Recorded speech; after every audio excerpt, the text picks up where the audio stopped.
பக்தியா பாக்குறேன். அவர் தானே தம்பி சனாதனத்தை எதிர்த்து வீழ்த்த போறவரு. அவது புதுசு கிடையாது. ஐயா உட்கார்ந்து இருக்கும்போது, ஐயா கருணாநிதியா உட்கார்ந்து இருக்கும்போது, அவங்க குடும்பம் எல்லாம் நிற்கும் போது மொத்தமாவே ஐயர்கள்லாம் உட்கார்ந்து மந்திரம் சொன்னது, சமஸ்கிருத மந்திரம் சொன்னது இருக்கு. ஐயா ஸ்டாலின் அவர்களும் அம்மா துர்கா அவர்களும் நிற்கும் போது இவர்கள்லாம் சுத்தி மந்திரம் சொன்ன காணொலிகளே இருக்கு. அம்மாவே அவங்க பூஜையில தினம் சமஸ்கிருதத்துல மந்திரம் சொல்லுவோம்னு. எங்களுக்கு மந்திரம் தேவாரம், திருவாசகம், திருப்புகளை தாண்டி உங்களுக்கு தெரியும். உங்களுக்கு 12 திருமறைகளை தாண்டி எங்களுக்கு ஓதுறதுக்கு மந்திரம் வேணுமா? இல்ல, அதெல்லாம் ஒண்ணும் இல்ல.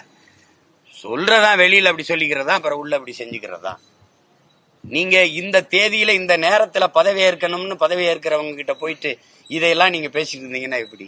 அவர் காலை கழுவி நீங்க தண்ணீரை தலையில தெளிச்சாதான் பதவி நீடிக்கும்னா குடங்குடமா கூட தண்ணியை தெளிச்சுக்கிட்டு இருப்பாங்க.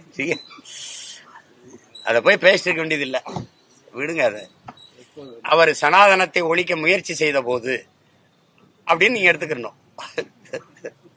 மகிழ்ச்சி.